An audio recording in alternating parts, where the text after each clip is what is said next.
Hello student. Today here we are discuss about next topic in the class 12 NCERT biology. So this is a very important topic.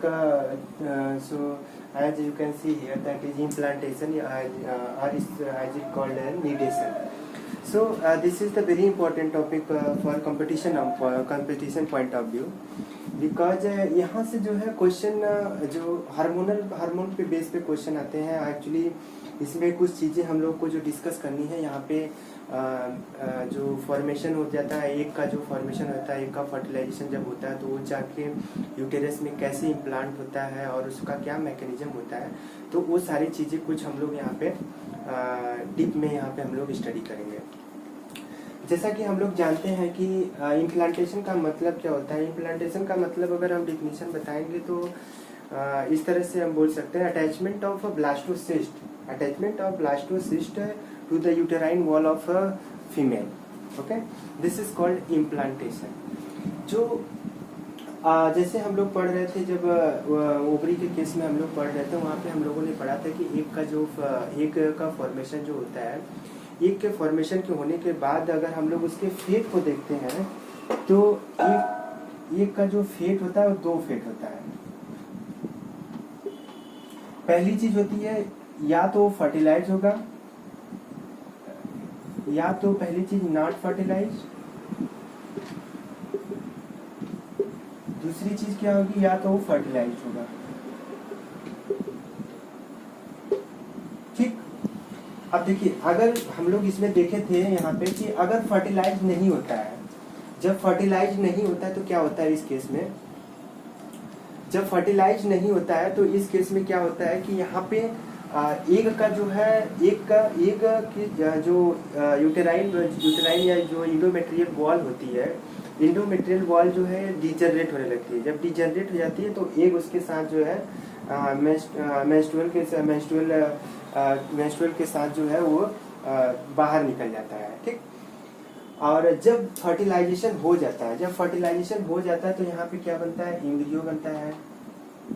Embryo बनने के बाद जो है फिर यहाँ पे जाके यूटेरस में इम्प्लांटेशन होता है, और इम्प्लांटेशन को ही हम लोग बोलते हैं प्रेगनेंसी हो गई। तो आज हम लोग को जो पढ़ना है, इम्पोर्टेंट चीज हम लोगों को पढ़नी है, ये हम लोग को इस फेट को हम लोगों को देखना है कि एक्चुअली एक का जो दो फेट है उसमें इस फेट के तो हम लोग जस्ट जनरली हम लोग पढ़ लिए कि एक अगर फर्टिलाइज नहीं हुआ तो वो जो है जो एंडोमेट्रियल वॉल है सेट होती है, सेट ऑफ होने के बाद उसके साथ बाहर निकलेगा। लेकिन हम लोग को इस स्टेप में पढ़ना है कि जो फर्टिलाइजेशन हो जाता है तो एक्चुअली एम्ब्रियो का फर्टिलाइज्ड एक का एक्चुअली मेन मैकेनिज्म क्या होता है। ठीक, तो यहाँ पे ये सब सारी चीजें इसको हम लोगों को डिस्कस करनी है। जैसे देखिए यहाँ पे मैंने जो इमेज बनाया है, जो यहाँ पे स्ट्रक्चर जो एक का बनाया है, अगर हम लोग बात करते हैं इस तरह से तो देखिए पहले क्या होता है, एक हुआ, एक के बाद क्या होता है, फर्टिलाइजेशन होता है। फर्टिलाइजेशन के बाद क्या बनता है, जाइगोट बनता है। ठीक, एक के फर्टिलाइजेशन के बाद जाइगोट बनता है। जाइगोट के बाद फिर क्या होता है, जाइगोट में डिवीजन होता है, तो एक स्टेज आती है जिसको हम लोग बोलते हैं मारुला, दैट इज 60 सेल स्टेज। ठीक, मारुला के बाद फिर क्या होता है, ब्लास्टुला होता है। फिर ब्लास्टुला के बाद ब्लास्टोसिस्ट बनता है। अब ब्लास्टोसिस्ट कैसे बनता है यही हम लोग को सब चीजें देखनी है। ब्लास्टोसिस्ट के बाद एम्ब्रियो, एम्ब्रियो के बाद एडवांस एम्ब्रियो, फिर फाइनली बनता है फीटस।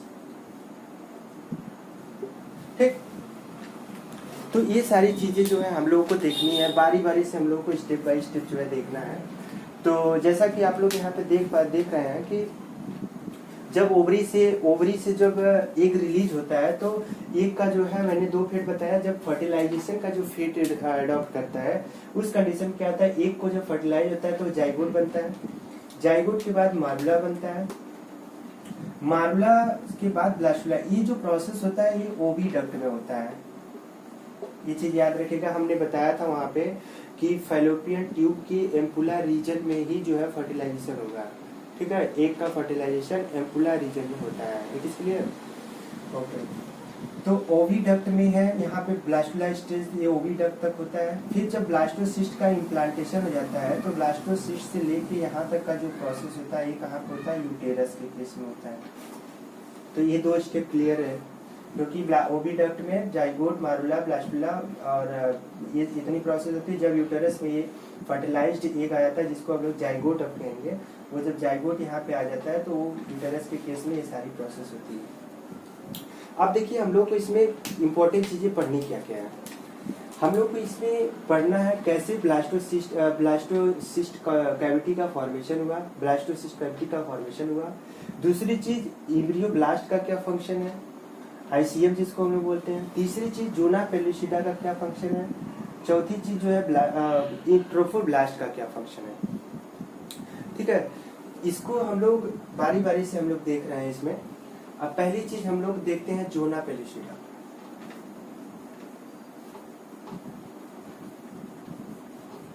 देखिए जैसा कि हम लोगों ने वहां पे एक फंक्शन तो हम लोग जोना पेलिसिडा का हम लोग देख चुके हैं। एक फंक्शन हम लोग जोना पेलिसिडा का देख चुके हैं, जिसको हम लोग वहाँ पे बताए थे कि जोना पेलिसिडा जो है स्पीसीज स्पेसिफिकेशन या स्पीसीज वेरी करता है स्पीसीज टू स्पीसीज, और ये प्रिवेंट करता है किसी दूसरे स्पीसीज के स्पर्म को किसी एक को फर्टिलाइज होने में, और ये जो है चेक पॉइंट का काम करता है। ठीक, और जोना पेलिसिडा का फंक्शन जो है वहाँ तक ही सीमित नहीं रहता है। जोना पेलिसिडा का फंक्शन आगे भी कैरी ऑन करता है और ये प्लांटेशन में बहुत ही इंपॉर्टेंट रोल प्ले करता है। पहली चीज क्या करता है कि देखिए ये जो लेयर आप देख रहे हैं, देखिए जो ब्लैक कलर की जो लाइन मैंने बनाई है, this is called zona zona pellucida just नीचे जो है ट्रोफोब्लास्ट है। देखिए ट्रोफोब्लास्ट जो होता है काफी स्लैगिश होता है, काफी जो है कुछ ये केमिकल सीक्रेट करता है। तो ये तब तक काम नहीं करेगा जब तक जोना पेलिसिडा हटेगा। जब तक जोना पेलिसिडा इसके पास इसको कवर किया रहेगा तब तक जो है इसका फंक्शन जो है हाइड रहेगा। ठीक है, अब देखिए जोना पेलिसिडा जब पहली चीज हम लोग जोना पेलिसिडा के बाद पहला फंक्शन क्या होता है इसका, ये जो है इक्टोपिक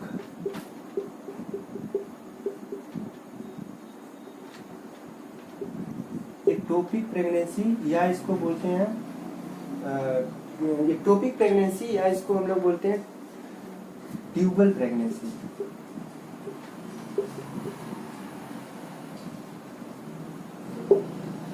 अब ये क्या होता है, देखिए इक्टोपिक ये नया टर्म है, ये एग्जाम में आता है, एग्जाम में आ सकता है। देखिए इक्टोपिक प्रेगनेंसी और ट्यूबल या इसको बोलते हैं, इसी का टर्म इसी का नाम है, इसी का ही नाम है, और इसको ट्यूबल प्रेगनेंसी बोलते हैं। इसका मेन फंक्शन क्या होता है, जैसे आप लोगों ने यहाँ पे स्ट्रक्चर आप लोगों ने ओवरी का देखा होगा। यहाँ पे जब स्ट्रक्चर देखा है वहाँ पे, तो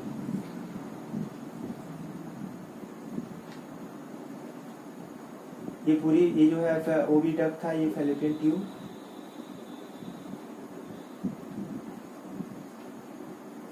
तो यहाँ पे जो आप लोगों ने स्ट्रक्चर देखा था, तो ये जब एग यहाँ पे आ जाता है, जब एग यहाँ पे आ जाता है, फर्टिलाइज हो जाता है, एग का फर्टिलाइजेशन जब हो जाता है तो एग को फर्टिलाइज होने के बाद ये धीरे धीरे पुश होते होते धीरे धीरे कहाँ आना रहता है, इसको यूटेरस में, दिस इज यूटेरस। तो जब एग यहाँ से फर्टिलाइज होने के बाद यहाँ पे आता है तो कोई जरूरी तो है नहीं कि एग के पास कोई ऐसा सिग्नल, कोई ऐसा जो है मार्कर तो है नहीं कि एग का इम्प्लांटेशन जाके यूटेरस में ही होगा। अगर एग फर्टिलाइज्ड हो गया तो एग फर्टिलाइज होने के बाद वो कहीं पे भी इम्प्लांट कर सकता है। ठीक है, तो जो अनवांटेड या जो अनवांटेड पोजिशनिंग या जो फिर डिसाइडेड पोजिशनिंग जो होती है, वहां पे फर्टिलाइजेशन न होकर के किसी दूसरी जगह पे अगर वहां पे इम्प्लांटेशन एक का हो जाता है, that is called ectopic pregnancy, या फिर इसको बोलते हैं ट्यूबल टाइप ऑफ प्रेगनेंसी। ठीक है, देखिए फिर से, एक जब फर्टिलाइज्ड एग है that is zygote implant in the uterus. लेकिन जब कभी क्या होता है, कभी कभी कि यूटेरस का जब जाइगोट यहाँ बन जाता है तो वो यूटेरस में इम्प्लांट होने की बजाय यहाँ पे भी अगर इम्प्लांट हो जाता है तो उसको हम बोलते हैं इक्टोपिक प्रेगनेंसी इन फैलोपियन ट्यूब में। ठीक है, ठीक है। अब यहाँ पे जो इम्प्लांटेशन होता है, इम्प्लांटेशन ना हो इसको कौन रोकता है? Zona ठीक है, जोना पेलिसिडा का काम होता है कि वो इस एग को फर्टिलाइज जाइगोट को फर्टिलाइज्ड एग को लाके यूटेरस में छोड़े और इसको प्रिवेंट करता है कि कहीं ये जो है इस फैलोपियन ट्यूब में कहीं जाके चिपक न जाए एक फर्टिलाइज्ड एग। तो इसका दो फंक्शन हुआ, एक तो प्रिवेंट करता है एक्टोपिक प्रेगनेंसी और सेकेंड जो है prevent attachment of egg to the fallopian tube. This is the very important function of zona pellucida.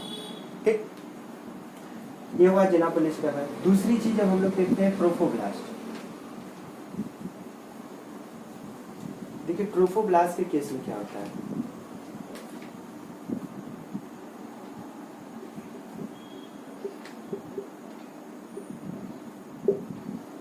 Trophoblast की अगर हम लोग फंक्शन की बात करते हैं तो पहली चीज इसका इंपॉर्टेंट फंक्शन याद रखिएगा कि ट्रोफोब्लास्ट जो है कोरियन लेयर का फॉर्मेशन के लिए स्टिमुलेशन करता है।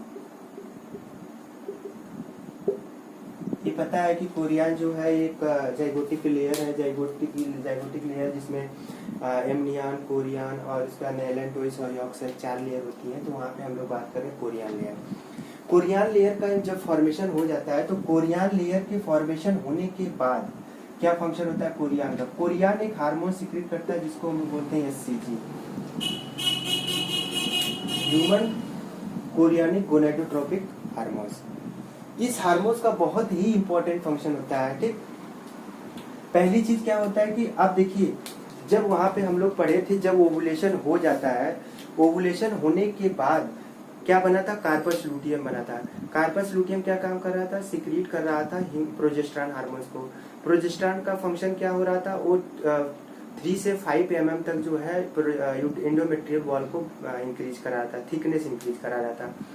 तो हमने वहां पे बताया था कि जब वो कार्पस लूटियम की लाइफ टाइम जो है कम होती है और लाइफ टाइम जो है 14 डेज तक रहती है, उस समय क्या होता है कार्पस लूटियम जो है कुछ हार्मोन्स का जो सिक्रीशन है काफी मतलब अगर इस तरह से कहे तो कुछ कम अमाउंट में सिक्रीशन होता है। लेकिन जैसे ही ट्रोफोब्लास्ट जैसे ही एक फर्टिलाइज हो जाता है, जब एक फर्टिलाइज हो गया उसके बाद में जब इसके इम्प्लांटेशन की बात आती है तो वहां पे ट्रोफोब्लास्ट का जो लेयर फॉर्मेशन हो जाता है तो trophoblast secretes some type of fluid which are responsible for formation of chorion. These chorion stimulate a secretion of SCG. SCG human chorionic gonadotropic hormone. It is a glycoprotein. Okay? These hormone stimulate corpus luteum. Corpus luteum क्या करेगा? Secrete करेगा किसको? Progesterone को। Progesterone का level क्या करेगा? Increase, ज्यादा secretion होगा एज कंपेयर टू पहले के। जैसे देखिए यहाँ पे जो आप लोगों ने देखा था, यहाँ पे जैसे कार्पस लूटियम है तो यहाँ पे बहुत सारी सेल का जो है फॉर्मेशन हो जाएगा और प्रोजेस्टेरॉन का लेवल बहुत ज्यादा अमाउंट में बनने लगेगा। अब जब प्रोजेस्टेरॉन का लेवल बनने लगेगा तो प्रोजेस्टेरॉन का काम क्या था? वहाँ पे वाल को थिकनेस करने का। अब जो वाल की थिकनेस होती है, अब इंडोमेट्रियल जो यूटेरस की वाल होती है ये इसको मेंटेन करने का काम और तेजी से होने लगेगा और इसकी जो थिकनेस होती है ये और ज्यादा स्ट्रांग होती है और ज्यादा हो जाती है और ज्यादा ब्लड वेसल्स वगैरह और न्यूट्रिएंट वगैरह लिपिड वगैरह का स्टोरेज ज्यादा होने लगता है। तो यहाँ पे इसका जो ट्रोफोब्लास्ट का ये फंक्शन था। पहला चीज तो फंक्शन हो गया, ये कोरियन का फॉर्मेशन हुआ। दूसरा फंक्शन इसका क्या होता है? देखिए दूसरा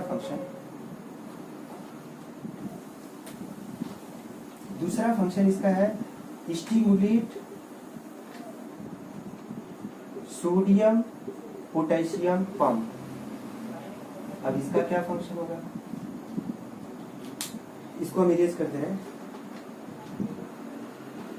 इसका क्या फंक्शन हुआ? अब देखिए जैसे कि आप लोग जानते हैं कि सोडियम पोटेशियम पंप में क्या होता है कि सोडियम आयन को अंदर साइड में भेजा जाता है। सपोज ये क्या है? ब्लास्टोसिस्ट है। अभी ब्लास्टोसिस्ट नहीं बनेगा, अभी ब्लास्टुला रहेगा, ब्लास्टुला। ठीक, अब यहाँ पे क्या हो रहा है कि सोडियम आयन का लेवल और सोडियम पोटेशियम पंप एक्टिवेट हो रहा है तो सोडियम आयन का लेवल क्या हो रहा है? यहाँ पे ज़्यादा हो रहा है। जब सोडियम आयन का लेवल ज़्यादा होता है तो ऑस्मोटिक ग्रेडियंट यहाँ पे स्टैब्लिश होता है। उसके कारण जो है क्या होता है कि इसके अंदर ब्लास्टुला के अंदर क्या करेगा, वाटर का मूवमेंट होने लगता है। जब वाटर का मूवमेंट होने लगता है तो ब्लास्टुला जो है एक जो सेल होते हैं सेल पेरिफेरी पे आने लगते हैं, जिसके कारण ब्लास्टुला की साइज जो है इंक्रीज करती है और बीच में हॉलो कैविटी फॉर्म होती है जिसको हम लोग बोलते हैं ब्लास्टोसिस्ट कैविटी। ठीक है, तो दो फंक्शन हमने बताया कि ट्रोफोब्लास्ट का दो function, first one responsible for Korean formation, second one stimulate sodium potassium pump. Sodium potassium pump stimulate the movement of formation of blastocyst cavity, and similarly one another function of sodium potassium pump, it stimulate it provide a force for movement of fertilized egg, that is blastula, towards the uterus side। Okay, ये दो बहुत ही important function trophoblast के थे। सो ये इतनी सारी चीजें जो है हम लोगों को इतना इसमें जो है ट्रोफोब्लास्ट के बारे में देखना था।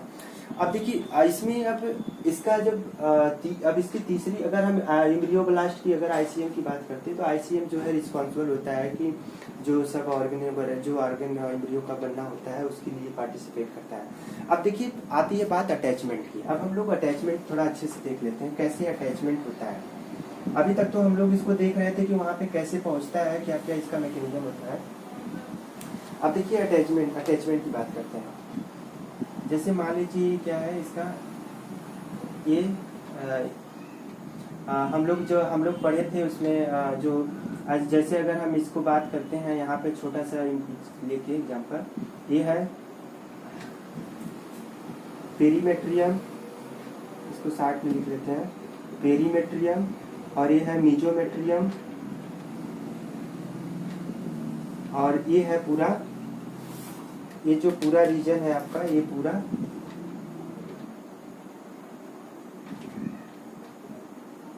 जो रीजन है क्या है, इंडोमेट्रियम। ये जो है यूटेरस की वॉल है, ये यूटेरस है, आप लोगों को पता है, ये मैंने बताया अच्छे से। पेरीमेट्रियम, मीजोमेट्रियम और इंडोमेट्रियम। अब देखिए इंडोमेट्रियम में भी 3 लेयर होती हैं। इंडोमेट्रियम में भी 3 लेयर होती हैं। पहली जब लेयर की हम लोग बात करते हैं that is called basal layer,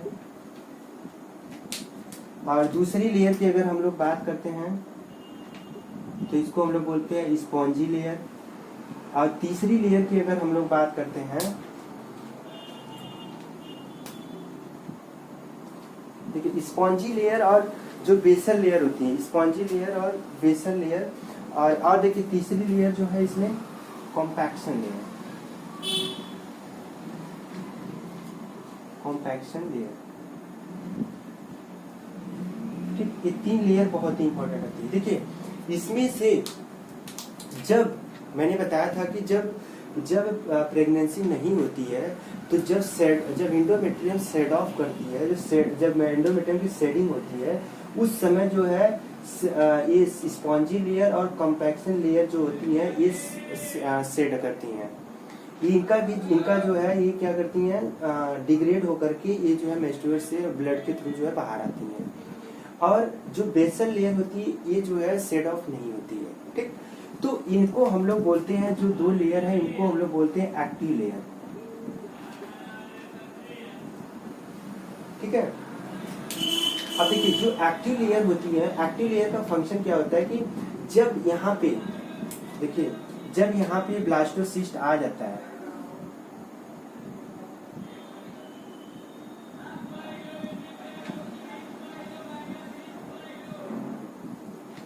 अब देखिए ब्लास्टोसिस्ट यहाँ पे आ गया, और ब्लास्टोसिस्ट जब यहाँ पे आ जाता है तो ये जो स्पॉन्जी और कॉम्पैक्शन लेयर जो होती है ये काफी ज्यादा कुछ जो है ग्लैंडुलर सेल का फॉर्मेशन करती हैं, कुछ ग्लैंडुलर सेल का फॉर्मेशन करती हैं। ये ग्लैंडुलर सेल क्या करते हैं, ये रिस्पॉन्सिबल होते हैं to storage of glycogen and lipid. ठीक है, जब ग्लाइकोजन और लिपिड का इंपॉर्टेंट स्टोरेज करते हैं। और दूसरी चीज क्या होता है कि इसके ऊपर जो है इंडोमेट्रियम पे सल्फेटेड ओलिगोसैकेराइड लगे होते हैं। सल्फेटेड ओलिगोसैकेराइड होते हैं जो, और इसके ऊपर जो ब्लास्टोसिस्ट के ऊपर L selectin, it is a type of extracellular matrix protein. जैसे एक्स्ट्रासेलुलर मैट्रिक्स प्रोटीन की बात करते हैं तो उसमें इनसॉल्युबल होती है और सॉल्युबल में प्रोटीन ग्लाइकान आ जाती है, और इनसॉल्युबल में जैसे कैटेरिन आ जाती है, इंटीग्रिन आती है, लैमिन आ जाती है, फाइब्रोनेक्टिन आती हैं। तो यहाँ पे जो है हम बात करते हैं, जैसे कि आप लोग ये बहुत अच्छा आप लोग देखे होंगे एग्जाम्पल इसका, कि जब जैसे ये ब्लड वेसल्स होती हैं, जैसे ये ब्लड वेसल्स है, तो यहाँ पे ब्लड वेसल्स से जो है, ब्लड वेसल्स में WBC RBC सब फ्लो करते हैं। तो उसमें क्या होता है कि जो WBC होते हैं, WBC पे जो है यल टाइप जो है सेलेक्टिन होता है, और यहाँ पे इंडोथेलियल जो वाल होती है इस पे E टाइप जो है सेलेक्टिन होता है। तो इनके बीच में अटैचमेंट होता है, तब जाकर के WBC जो है इन्फेक्शन साइट पे बाहर आ जाता है, जिसको हम लोग बोलते हैं फिर यहाँ पे जो है बाहर आता है, तो ये जाकर के एक्शन पे, वहाँ पे इन्फेक्शन साइट पे जो है एक्शन करता है। तो यल सेलेक्टिन का जो फंक्शन होता है अटैचमेंट में होता है, ठीक है। यहाँ पे भी यल सेलेक्टिन जो है आकर के इससे जो है बाइंड करेगा। सपोज आकर के यहाँ पे बाइंडिंग हो गई,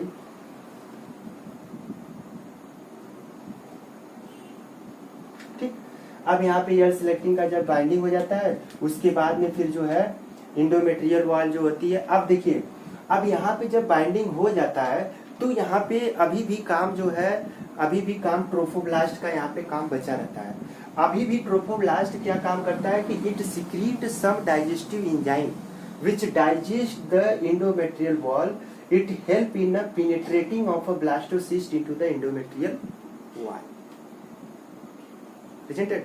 मतलब ब्लास्टोसिस्ट कुछ केमिकल्स, कुछ एंजाइम सिक्रीट करता है। Those enzyme are help in addition of a blastocyst into the endometrial wall of the uterus. Okay, this is the very important things about implantation. So, यहाँ पे जो है सारी चीज़ें जो है, यहाँ पे ये सब सारी चीज़ों को जो है हमें ध्यान में रखना होगा कि कैसे इम्प्लांटेशन होगा। अब देखिए, जब यहाँ पे इम्प्लांटेशन हो जाता है तो अभी हमने बताया था कि अब प्लेसेंटा का फॉर्मेशन तो बाद में होता है, पहले तो कार्पस लूटियम ही जो है डिसाइड कराता है ना। जो प्रेगनेंसी होती है वो जो इम्प्लांटेशन होता है 7वें दिन में होना होता है। इम्प्लांटेशन यूटेरस में 7वें दिन में होता है। मैंने बोला था कि कार्पस लूटियम की लाइफ टाइम 14 डेज रहती है, तो 14 डेज के अंदर ही जो है प्रोजेस्टेरॉन का लेवल काफी ज्यादा होता है। अगर प्रोजेस्टेरॉन का लेवल ज्यादा ना होता तो एंडोमेट्रियल वॉल ठीक नहीं होती, तो एग जो है इम्प्लांट ही नहीं होता, ब्लास्टोसिस्ट इम्प्लांट ही नहीं होता। इसीलिए कार्पस लूटियम को भी मेंटेन करना पड़ता है ट्रोफोब्लास्ट को, और साथ ही साथ जो है ट्रोफोब्लास्ट को यूटेरस में इम्प्लांट भी करना रहता है। तो 3 फंक्शन बताया था। एक पहली चीज कोरियन का फॉर्मेशन, दूसरी चीज जो है ब्लास्टोसिस्ट के फॉर्मेशन, तीसरी चीज मैंने यहाँ पे बता दिया कि यूटेरस में ब्लास्टोसिस्ट को इम्प्लांट होने में secrete some type of chemical, some type of proteolytic enzyme which digest the endometrial wall.